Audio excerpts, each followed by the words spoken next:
Saat itu saya menjadi seorang guru agama Kristen. Bapak Ibu, saya diminta menjadi PNS, menjadi guru, dan akhirnya mengajar di sebuah sekolah namanya SD Negeri. SD Negeri Pengampon di Cirebon. Bapak Ibu, pada hari itu 14 Juli subuh, saya biasanya kalau doa pagi itu selalu bersama istri dan ketiga anak saya. Tapi hari itu anak saya tidak bisa bangun dari tidur karena kami baru pulang dari Jakarta. Saya berada di Cirebon. Sehingga istri dan ketiga anak saya tidak bangun, tidak ikut doa pagi bersama dengan saya. Akhirnya Bapak Ibu, saya hanya doa pagi sendiri, baca kitab suci sendiri. Setelah saya doa pagi, baca kitab suci, baca Bible, selesai, saya setel televisi. Waktu itu masih ada TPI. Sekarang sudah tidak ada. Sempat saya siaran langsung di TPI pada waktu masih ada bersama Ustadz Arifin Ilham. Bapak Ibu, ketika TPI itu dikumandangkan, dihidupkan, ternyata yang berkumandang acara itu adalah acara azan subuh. Allahu Akbar, Allahu Akbar, Allahu Akbar, Allahu Akbar. Saya tahu azan itu sama di seluruh Indonesia. Saya sudah bertugas sebagai seorang pendeta ke NTT, ke Kalimantan, Surabaya. Bahkan saya pernah ke Yogyakarta, berkhotbah di Yogyakarta waktu itu. Di cabang dari gereja Bethlehem Tasikmalaya, Pendeta Yusuf Ishak. Saya mendengar setiap kali masuk kota, azan itu sama suaranya. Tapi hari itu menjadi sangat berbeda. Tiba-tiba ketika azan dikumandangkan, jantung saya berdetak keras. Sampai kehilangan energi pada tubuh saya. Tiba-tiba saya jatuh ke tanah dalam keadaan sujud. Dan ketika saya jatuh, saya mau bangun lagi, saya tidak bisa bangun. Saya pikir saya terkena lumpuh. Saya tidak bisa bangun. Dalam keadaan bingung, saya coba bangunkan istri saya. Saya mau panggil istri saya, Mami. Saya terkejut.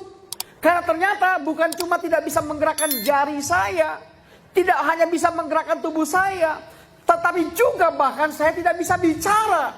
Sehingga saya berpikir, saya menyimpulkan saya terkena serangan stroke.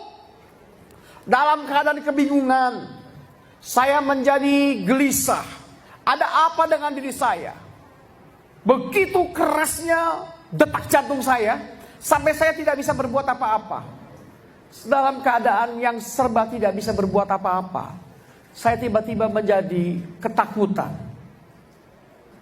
Lalu selesai azan subuh, muncullah Ustadz Arifin Ilham dalam kajian subuh di TPI itu. Dan dia mengucapkan kalimat La ilaha illallah. Ketika dia mengucapkan kalimat La ilaha illallah, tiba-tiba ada cahaya.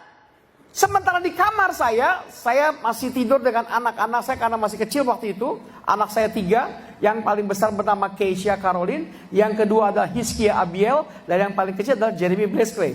Anak-anak masih kecil sehingga tidur di satu kamar yang sama. Saya tidak bisa berbuat apa-apa, saya tidak bisa bangun, tiba-tiba ada cahaya. Kamar agak redup dan cahaya itu menerangi kamar saya.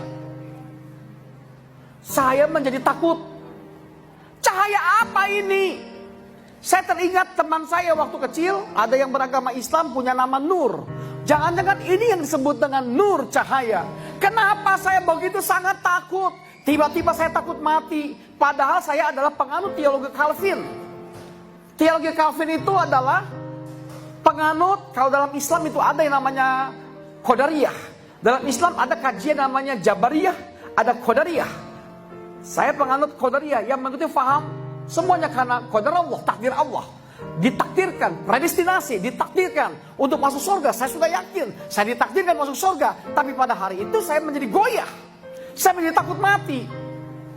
Rupanya ini ada di dalam Al-Quran, surat Al-Anfal ayat 2. Bismillahirrahmanirrahim. Allah berfirman yang artinya, sesungguhnya orang-orang yang beriman adalah mereka yang apabila disebut nama Allah, gemetar hatinya.